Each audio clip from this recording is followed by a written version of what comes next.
Hey again, it's Juice from Juice and Plops Happy Hour, bringing you another After Hours video. I know it's getting out here late again, but like I said before, this is my mom's computer, and I just don't have access to it all the time. So I get out when I can. So let's see, we did our third podcast over the weekend, and we covered the Herencia Cubana Core, which was a very, very good cigar. I think we gave it a 8.6 out of 10, which is the highest rated cigar we've had so far compared to the, I'm checking off my cheat sheet right here, the Cohiba Extra Vigoroso, which is good, and the Padilla Miami Escarole Limitada.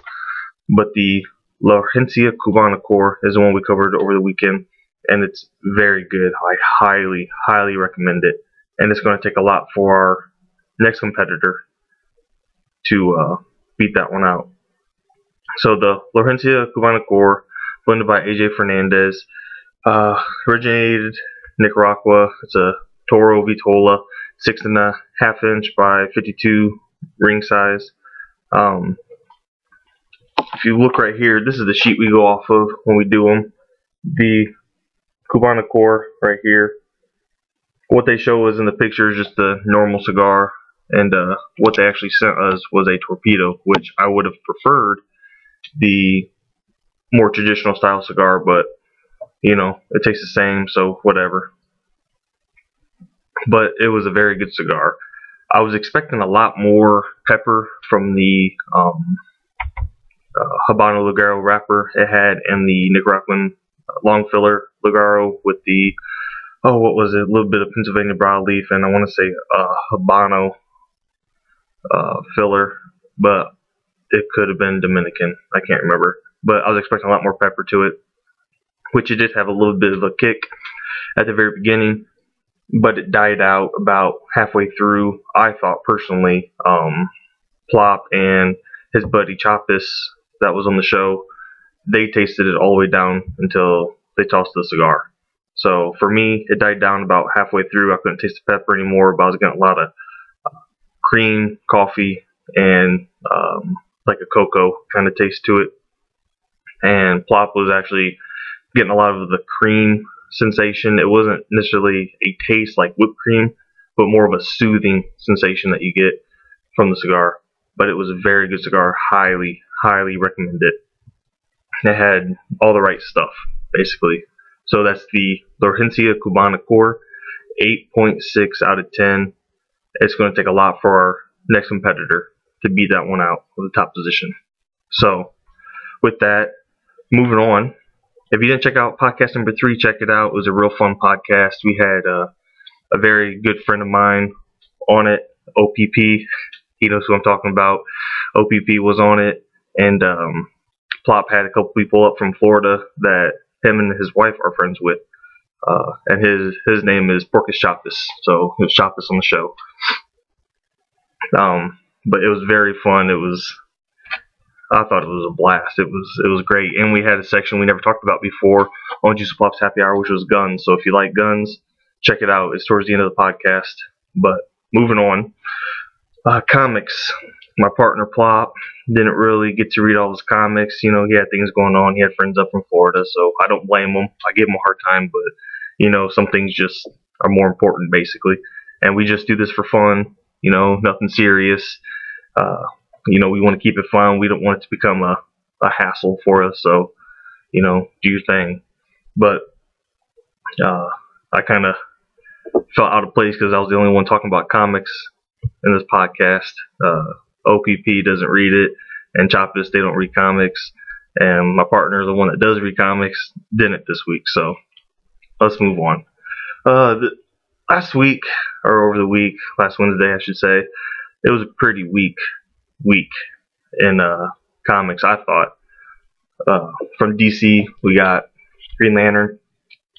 Last comic, we had Hal Jordan Sinestro inside of a prison type holding cell, and Sinestro was confronted by his own people who thought that he did betray him, and Hal Jordan, his ring was running out of power, and he felt helpless basically, and the last image that he conjured up from his ring was Carol.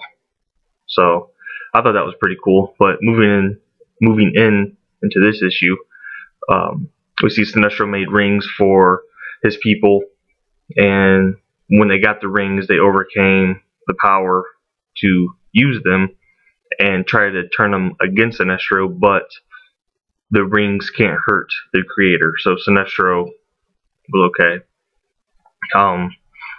And then they break out of the place that they're being held, and Hal's ring runs out of power, and Sinestro sends them back to Earth with the ring. And there's a little twist there because Hal thought, man, I got this ring, I get to keep it. And Sinestro says, yeah, you can keep it, but you don't have a lantern to recharge it. So he's with a ring that he can't charge. So that was the end of this story arc. Starting the next one, I think that he's on a quest to find a Green Lantern to charge his ring. And also, he confesses his feelings to Carol, which is pretty nice. Even though, they might never ever get married, it's one of those couples where they're always going to be together no matter what. So, this is also my pick of the week, Green Lantern. Not because it was excellent, but because it had the most going for it. Let's see here. Next we have Deathstroke.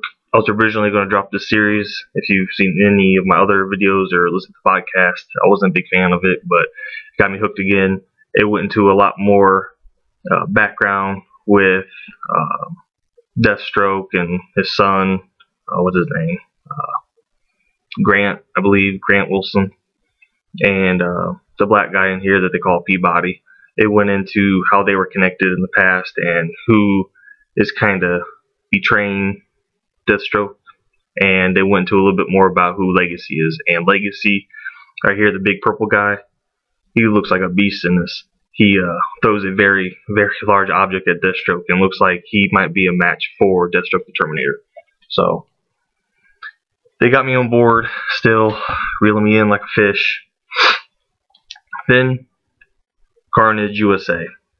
I was expecting a lot from this, and since they're only making 5 issues, this is the second one. I was like, man, things better get rolling.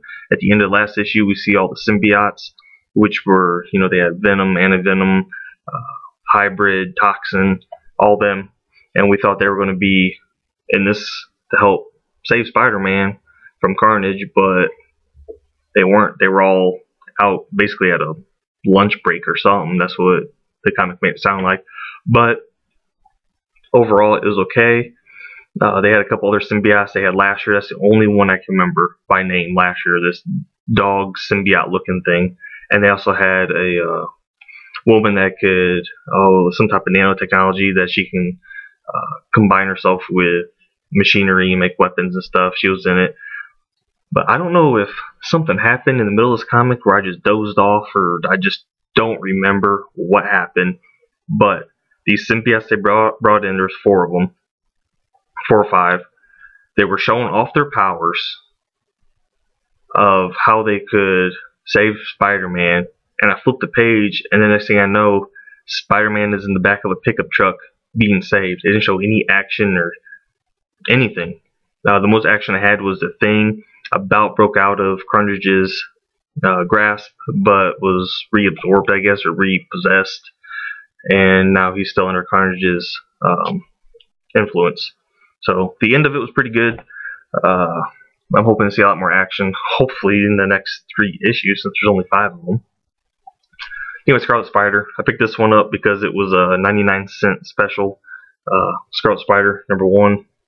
Wasn't really knowing what to expect, Spider-Man clone, which I said in the podcast, they're pimping out Spider-Man. If you follow it, you got Amazing Spider-Man, Avenging Spider-Man, the Avengers, which is Spider-Man is in, Scarlet Spider, Carnage USA, which isn't really Spider-Man, but it's a Spider-Man title, basically, Venom, all that good stuff. So I didn't really know what to expect. First issue, I think it hit everything it needed to hit. There wasn't a lot of action. At the very beginning, there was a little bit where Kane is figuring out, getting used to the web slinging and all that good stuff, and how Spider-Man basically saved his life, and he changed it around for good, because he was created by the Jackal, I believe, as a clone of Spider-Man to be evil and to get rid of all the mental scars, the physical scars, and you know, I think it'll be pretty good. I'll hop on for the first story arc at least, just see where it goes. Next we had the Incredible Hulk, which I'm really liking the series so far. This is issue number 4, and there's finally a confrontation between Hulk and Bruce Banner. First, the Hulk has to fight all these mutant animals, these Hulk animals, and then at the end, he comes in contact with Bruce Banner, and it's a pretty nice little scene. You know, I was expecting a lot from Bruce Banner, but he did something to the Hulk, which was pretty cool. Alright, we got 2 more to cover. Wolverine and X-Men, number 4. So far, this series is okay. I would say if you don't have the money for it, don't worry about it. But in my last video I said I didn't like the art in this one. Well, they got a new artist in Bradstreet. No, sorry. Said that wrong. Bradshaw. I don't know why I'm saying Bradstreet. Bradshaw. His art is way better than the last artist. I can't remember who it was. But I think it fits a lot better. It's not so childish. But in this issue, can't really remember what happened, because the next issue, or the next comic I'm going to talk about, was pretty much a clone of it. So pretty much, I think in this one, at the very end, there's a surprise with Kitty Pryde, which made the book basically. So yeah, that was okay. Alright, X-Men Legacy 260.1.1 series issue, whatever Marvel does with their .1 stuff. New story arc. Rogue goes back to the school with Logan and leaves Magneto behind with Team Cyclops. So I was expecting a lot out of this, because so far this has been, you know, it's a good series. X-Men Legacy, it's good, but it was a clone basically. It was a clone of Wolverine and X-Men. That's why I can't get those two straight. I'm hoping they don't stick with Rogue at the school. I hope there's something else that happens, because I felt like I bought 2 of the exact same comics, Wolverine, X-Men, and X-Men Legacy this time around. So overall, it was a pretty weak week in comics last week. My pick of the week, Green Lantern. I don't know if Plop will have his pick up of the week up or not, or if he's just going to skip it if he read his comics yet. I don't know. Not worried about it. He can do his thing. So that's it. Till next time, we're going to be starting up podcast number 4. So cheers.